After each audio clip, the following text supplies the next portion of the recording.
Carlo, congratulations for the title and the Champions League. Talking about the game, I don't know how you went into the dressing room at half-time, if you went in screaming, if you were calm, if you were angry, willing to talk to many players, to any of the players. What happened at half-time and what happened in the 54th minute when you changed to a 4-3-3?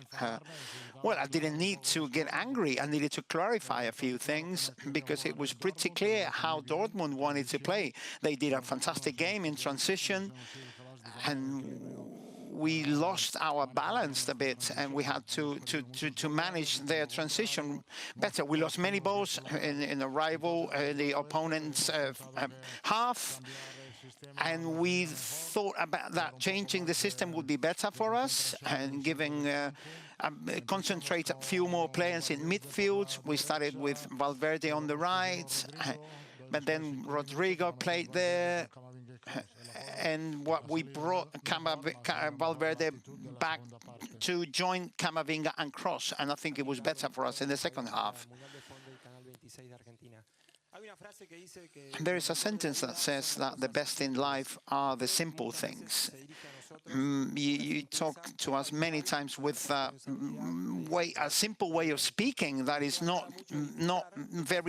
doesn't happen very often.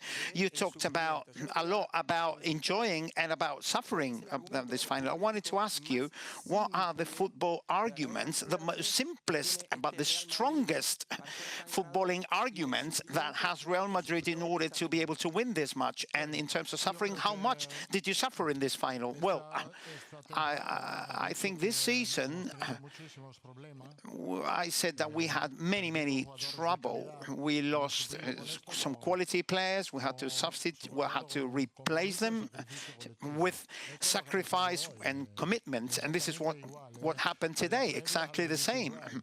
I said that yesterday. You have to win this Champions League with sacrifice and with quality. One of the two is not enough. You need both ingredients. And this squad makes me very satisfied because we never give up. We always fight until the end, and in the dressing room at the end of the first half, we were quite calm. You know, the players talked about themselves. We talked about the change in the system together. It wasn't my decision alone. I told that to the players. I said it would be best if we changed, and we did it together.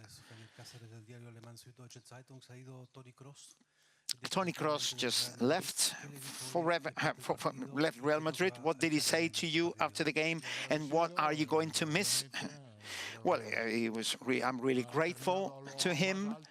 He has finished at the very top. There is no way of finishing at in a higher minutes, in a higher position than this. Like I said, he had the balls to finish it. He is a legend in this club, and all the Real Madrid fans are grateful to him for what he has done, not only because of his game, but his attitude, his professionalism. He's never missed a single day that he's played for Real Madrid. I said to him, we're waiting. If you change your mind, we're still here. We'll wait for you. Congratulations. Nobody has changed 5 champions as a coach, and nobody has changed with their son as an assistant coach. From an emotional point of view, how important is that? Emotionally, well, it's really good, of course. My son is my assistant coach. That's the truth. We are a family. I think that Real Madrid is a family. This is it says a lot about this club. It's a footballing family.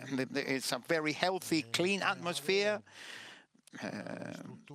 It's fantastic for the structure and the tradition and etc. And this club working within a family, I think it's much better than working in an industry, if you like.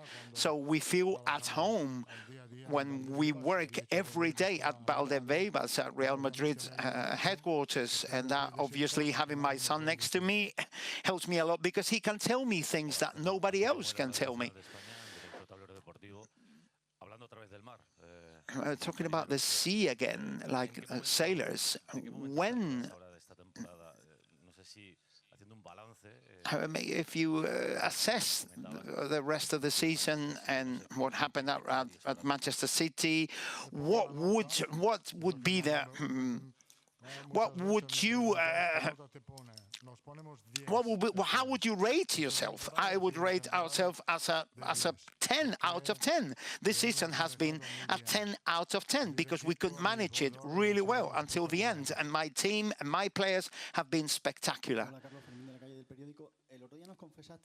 The other day you confessed that before the game you had fear and nerves. I wanted to ask you about a different kind of fear. Do you think your rivals can be fearful at in front of the Real Madrid shirts, and when they are not clinical in front of goal like Borussia did in the first half? Do you think that can pay for it in the second half? Well, of course, normally it's something that happens in football. If you have your chances and you don't materialize, you know, you give a big advantage to your rival. You know, they played better than us and had more chances than us in the first half, but they let us get away with with 0-0, and at the end of the during the second half, when we started to have a bit more balance and we started playing better, we managed to win the game, to win the match. Congratulations. What goes through your head? And is it another day in the office, another title? What's behind all this? And what do you think about football? Because they will want the 16th trophy already. People will want that. Yeah, it is. That's the way it is. That's the way football is. What goes through my head? I'm really happy. I'm really, really content. Because, well, everybody's waiting for this 9th final for Real Madrid, to win in a row, and the danger of not winning it was real, because Borussia was really good in the first half, and Borussia was a really uncomfortable rival in that respect. What's going to happen next? Something is going to happen. Something is going to happen for sure. We will be competitive. We have lost a really important player for us, but we have players who can replace him in a different way. Little by little, we will think how we manage that, like we always did, like I always did.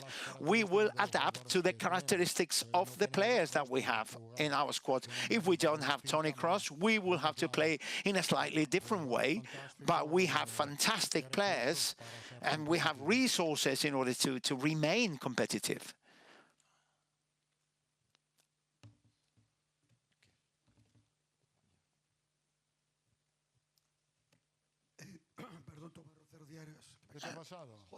What happened to you, Thomas? I have a sore throat.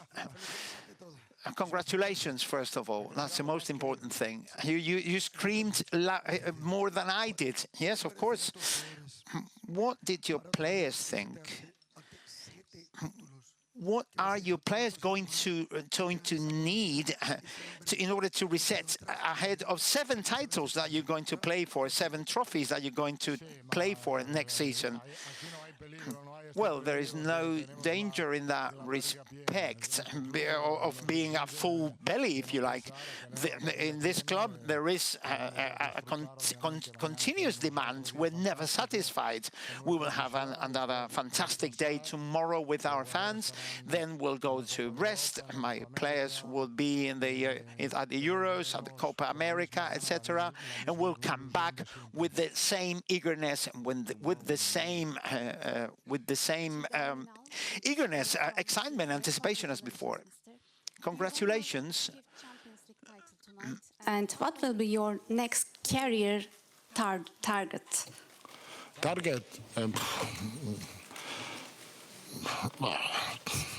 To try to do my best all the time, to try to do my best.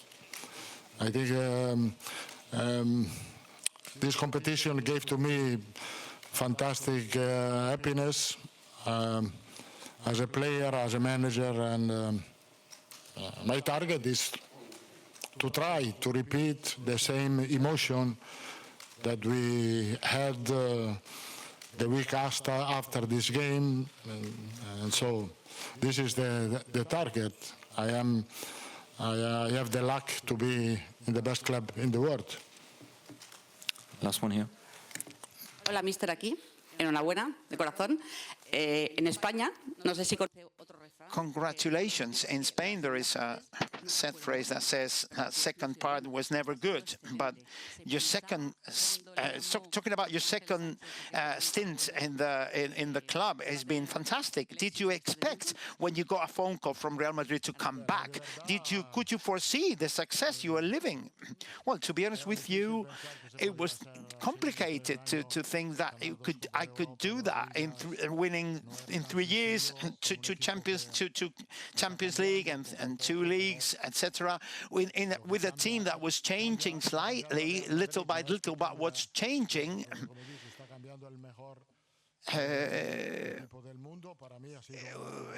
Real Madrid is still the best team in the world. It's been a fantastic present for me, the chance to come back here, and I'm enjoying here trying to show the best version of myself and make the most of it.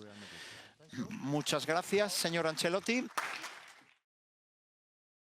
On AM, on DAB, via the talkSPORT app and on your smart speaker. talkSPORT.